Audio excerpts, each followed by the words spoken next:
வணக்கம். இது ஐபிசி தமிழின் பிரதான செய்திகள். செய்திகளோடு நான் லக்ஷனா யாதவன். முதலில் தலைப்புச் செய்திகள். திருகோணமலை சிறையில் ஹஸ்தப்ப தேரரை சந்தித்தார் விமல் வீரவன்ச. நீதிமன்றில் முன்னிலையாகாத இளங்குமரன் எம்பி நீதிமன்றம் பிறப்பித்த உத்தரவு. நாட்டை விட்டு வெளியேறும் ஜூலி சங் பாட்சோறு உண்டு கொண்டாடிய கம்மன்பில. மட்டக்களப்பு இளைஞன் ரினோசனின் மரணம் போலீசார் மீது சந்தேகம். 95 குற்றவாளிகளுக்கு எதிராக சிவப்பு அறிவிப்பு, காவல்துறை வெளியிட்ட தகவல். சர்ச்சைகளுக்கு முற்றுப்புள்ளி. நயினாதீவு விகாராதிபதியை சந்தித்தார் ஜனாதிபதி. புதிய கல்வி சீர்திருத்தத்தை அமுல்படுத்த கோரிக்கை. கல்வி அமைச்சுக்கு முன் போராட்டம். இன்று நாடு திரும்பும் அமெரிக்க தூதுவர், எதிர்க்கட்சித் தலைவருடன் சந்திப்போம். தொடர்பான விரிவான செய்திகள்.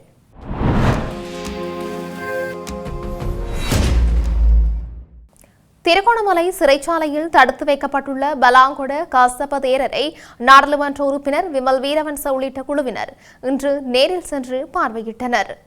திருகோணமலை கடற்கரையில் புத்தர் சிலை வைத்தமை தொடர்பில் கைது செய்யப்பட்டு விளக்கமறியலில் வைக்கப்பட்டுள்ள ஹஸ்தப்ப தேரரின் நலம் விசாரிப்பதற்காக இந்த விஜயம் மேற்கொள்ளப்பட்டது. இந்த சந்திப்பில் விமல் வீரவன்ச, அரிசிமலை விகாராதிபதியின் விகாராதிபதி பானாமுரே திலகவங்ச நாயக்க தேரர், சீலரத்ன தேரர் ஆகியோர் கலந்து கொண்டனர். தேசிய மக்கள் சக்தியின் திருகோணமலை மாவட்ட பாராளுமன்ற உறுப்பினர் ஒருவரது பின்புலத்தில் குறித்த நடவடிக்கைகள் முன்னெடுக்கப்படுவதாகவும் செய்தியாளர்களிடம் விமல் வீரவன்ச தெரிவித்துள்ளார். நாடாளுமன்ற உறுப்பினர் கருணைநாதன் இளங்குமரனை எதிர்வரும் 20ஆம் தேதி நீதிமன்றில் முன்னிலையாகுமாறு அழைப்பு விடுக்கப்பட்டுள்ளது. கடந்த வருடம் நவம்பர் மாதம் 29ஆம் தேதியன்று வெள்ள அனர்த்தம் காரணமாக மக்கள் தங்க வைக்கப்பட்ட பரந்தன் இந்து மகா வித்தியாலய இடைத்தங்கல் முகாமில் உள்ள மக்களுக்கு சுகாதார பரிசோதகரின் அனுமதியின்றி உணவு வழங்க முற்பட்ட போது அதனை தடுத்த கிராம சேவையாளர் மீது தாக்கியதாக தெரிவித்து கிராம சேவையாளரால் முறைப்பாடு செய்யப்பட்டது. மேற்கொள்ளப்பட்ட முறைப்பாடுகளுக்கு அமைய குறித்த சம்பவத்தை போலீசார் கடந்த டிசம்பர் மாதம் 2ஆம் தேதியன்று நீதிமன்றத்திற்கு கொண்டு வந்திருந்த நிலையில் வழக்கு டிசம்பர் மாதம் 28ஆம் தேதிக்கு தவணையிடப்பட்டிருந்தது.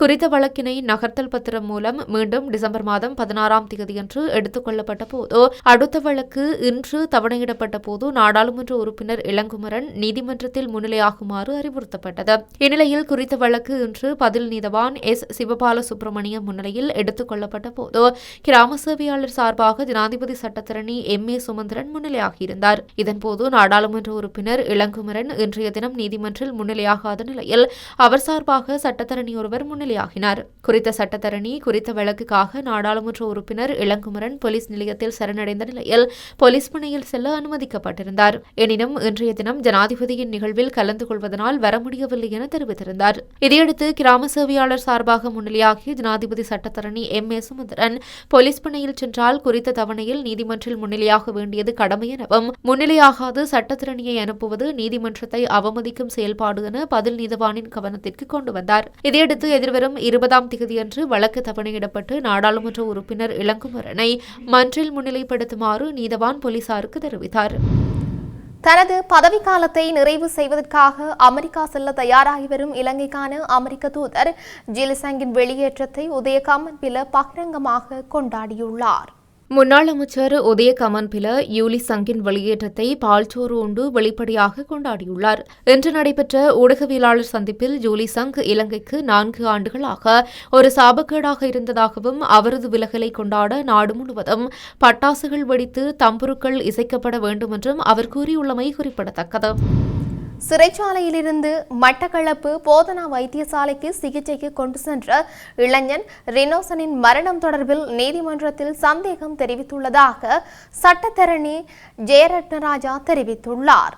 மட்டக்களப்பு போலீசாரினால் கடந்த மாதம் 2ஆம் தேதி கைது செய்யப்பட்ட இளைஞர் ஒருவர் நீதிமன்றத்தில் ஆஜர்படுத்தப்பட்டு மட்டக்களப்பு சிறைச்சாலைக்கு அனுப்பப்பட்ட நிலையில் அங்கு சுகவீனம் காரணமாக மட்டக்களப்பு போதனா வைத்தியசாலையில் அனுமதிக்கப்பட்டிருந்த நிலையில் கடந்த மாதம் 7ஆம் தேதி வைத்தியசாலையில் உயிரிழந்துள்ளார். இந்நிலையில் குறித்த இளைஞன் போலீசாரின் தாக்குதல் காரணமாகவே உயிரிழந்ததாக மரணமான இளைஞரின் குடும்பத்தினரால் குற்றச்சாட்டுகள் முன்வைக்கப்பட்டுள்ளன. இது தொடர்பில் மட்டக்களப்பு நீதவான் நீதிமன்றில் வழக்கு தாக்கல் செய்யப்பட்டுள்ள நிலையில் இது இது தொடர்பான வழக்கு இன்று நடைபெற்றது. இன்றைய தினம் உயிரிழந்த இளைஞனின் குடும்பம் சார்பில் கொழும்பிலிருந்து வந்த சட்டத்தரணிகளான ஜெயரட்ன ராஜா, சேனக பெரேரா ஆகியோர் மன்றில் ஆஜராகியிருந்தனர். பதில் நீதவானால் இன்றைய தினம் வழக்கு நடவடிக்கைகள் முன்னெடுக்கப்பட்டதன் காரணமாக இன்றைய தினம் பெற்றோரின் சந்தேகம் தொடர்பில் நீதிமன்றின் கவனத்திற்கு கொண்டு வந்த நிலையில் பதில் நீதவானாக கடமையாற்றுவதன் காரணமாக பிறிதொரு நாளில் இதனை பதிவு செய்யுமாறு நீதவான் தெரிவித்ததாக சட்டத்தரணி ஜெயரட்ன ராஜா தெரிவித்தார். இதன்போது கண்டிக்கு அனுப்பப்பட்டுள்ள உடற்கூற்று பரிசோதனை அறிக்கை தாமதமாகுவதன் காரணமாகவும் வழக்கானது எதிர்வரும் மாசி மாதம் 27ஆம் தேதிக்கு ஒத்திவைக்கப்பட்டுள்ளதாக அவர் தெரிவித்துள்ளார். வெளிநாடுகளில் தற்போது தலைமறைவாக உள்ள 95 பாதாள உலக குற்றவாளிகளுக்கு எதிராக இலங்கை காவல்துறையினர் சிவப்பு அறிவிப்புகளை பெற்றுள்ளனர். இன்று நடைபெற்ற ஊடக சந்திப்பில் பேசிய காவல்துறை ஊடக பேச்சாளர் வுட்லர், சிவப்பு அறிவிப்புகள் மூலம் 2024ஆம் ஆண்டில் 10 சந்தேக நபர்களும் 2025ஆம் ஆண்டில் 11 சந்தேக நபர்களும் இலங்கைக்கு அழைத்து வரப்பட்டதாக தெரிவித்துள்ளார். அதே காலகட்டத்தில் நாடு கடத்தல் சட்டத்தின் கீழ் 21 சந்தேக நபர்கள் நாட்டிற்கு அழைத்து வரப்பட்டதாகவும் அவர் கூறியுள்ளார். காவல்துறையினரின் கூற்றுப்படி வெளிநாடுகளில் ஒளிந்து கொண்டிருக்கும் மற்றும் நிகழ்நிலை குற்றங்களில் ஈடுபட்டுள்ள பல குற்றவாளிகள் அடையாளம் காணப்பட்டுள்ளனர். இதன் விளைவாக இன்று வரை 95 சிவப்பு அறிவிப்புகள் வெளியிடப்பட்டுள்ளன. இந்த அறிவிப்புகளின் விளைவாக 2 ஆண் சந்தேக நபர்களும் 1 பெண் சந்தேக நபரும் இன்று இலங்கைக்கு நாடு கடத்தப்பட்டமை குறிப்பிடத்தக்கது. யாழ்ப்பாணம் நைனாதீவு நாகதீப ரஜமகா விகாரையின் விகாராதிபதி நவதகல பதுமகீர்த்தி திசநாயக்கவை ஜனாதிபதி அனுரகுமார திசாநாயக்க இன்று சந்தித்துள்ளார். யாழ்ப்பாணத்திற்கு 2 நாள் விஜயம் மேற்கொண்டுள்ள ஜனாதிபதி அனுரகுமார திசாநாயக்க நைனாதீவுக்கு சென்று நாகவிகாரை விகாராதிபதியை சந்தித்து ஆசிகளை பெற்றுக் கொண்டுள்ளார். அண்மை காலமாக சர்ச்சையை ஏற்படுத்தியுள்ள தையிட்டி விகாரை தொடர்பிலும் இந்த சந்திப்பின் போது கவனம் செலுத்தப்பட்டுள்ளதாக கூறப்படுகிறது. தையிட்டி விகாரை பொறுப்பை தன்னிடம் தந்தால் விகாரை அமைந்துள்ள சுமார் 1.2 ஏக்கர் தனியார் காணிகளுக்கு மாற்றீடாக தையிட்டி விகாரைக்கு சொந்தமான காணியில் மாற்று காணிகளை வழங்கி தையிட்டி விகாரை பிரச்சினைக்கு தீர்வு வழங்க தயார் என அண்மையில் ஊடகங்களுக்கு கருத்து தெரிவித்திருந்ததுடன் தையிட்டி பகுதிக்கு நேரில் சென்று பாதிக்கப்பட்ட காணி உரிமையாளர்களை நேரில் சந்தித்தும் நைனாதீவு விகாராதிபதி கருத்துக்களை தெரிவித்திருந்தமை குறிப்பிடத்தக்கது. இதேவேளை ஜனாதிபதி தன்னிடம் நேரில் வரவில்லை என அண்மையில் நைனாதீவு நாகவிகாரை விகாராதிபதி அதிருப்தி தெரிவித்திருந்த நிலையிலேயே இந்த சந்திப்பு இடம்பெற்றுள்ளமையும் குறிப்பிடத்தக்கது. தரம் 6க்கான புதிய கல்வி சீர்திருத்தங்களை நடைமுறைப்படுத்த கோரி கல்வி அமைச்சுக்கு முன்னால் இன்று போராட்டம் ஒன்று முன்னெடுக்கப்பட்டுள்ளது.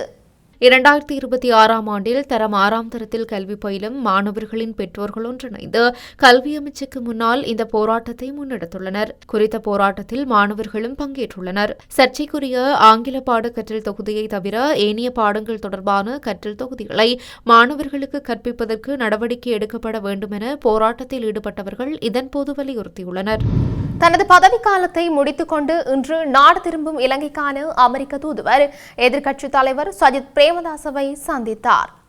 தனது ராஜதந்திர பதவிக்கால சேவை நிறைவடைந்து நாட்டிலிருந்து விடைபெற்று செல்லும் இலங்கை மற்றும் மாலைதீவுகளுக்கான ஐக்கிய அமெரிக்க குடியரசின் தூதுவர் ஜூலி சங் இன்று காலை கொழும்பிலுள்ள எதிர்க்கட்சித் தலைவர் அலுவலகத்தில் எதிர்க்கட்சித் தலைவர் சஜித் பிரேமதாசவை சந்தித்து கலந்துரையாடினார். அவரது பதவிக்காலத்தில் இரு நாடுகளின் உறவுகளை பல்வேறு துறைகளூடாக வலுப்படுத்துவதற்கும் முன்னேற்றம் காண செய்வதற்கும் வாய்ப்புகளை விரிவுபடுத்துவதற்கும் எடுத்த முயற்சிகளுக்கு எதிர்க்கட்சித் தலைவர் தனது நன்றிகளை தெரிவித்துக் கொண்டார். மிக அண்மை காலங்களில் இலங்கை எதிர்கொண்ட அசாதாரண துயர் சம்பவங்களின் போது இலங்கைக்கு மனிதாபிமான ரீதியாகவும் பொருளாதார ரீதியாகவும் அமெரிக்கா ஊடாக பெற்றுத்தந்த ஒத்துழைப்புகளுக்கும் எதிர்க்கட்சித் தலைவர் இதன்போது தனது பாராட்டுகளையும் நன்றியையும் தெரிவித்துள்ளார். செய்திகளின் நிறைவாக மீண்டும் தலைப்புச் செய்திகள்.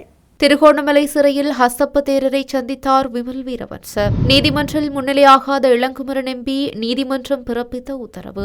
நாட்டை விட்டு வெளியேறும் ஜூலி சங் பாட்சோறு உண்டு கொண்டாடிய கம்மன்பில. மட்டக்களப்பு இளைஞன் ரினோசனின் மரணம் போலீசார் மீது சந்தேகம். 95 குற்றவாளிகளுக்கு எதிராக சிவப்பு அறிவிப்பு காவல்துறை வெளியிட்ட தகவல்.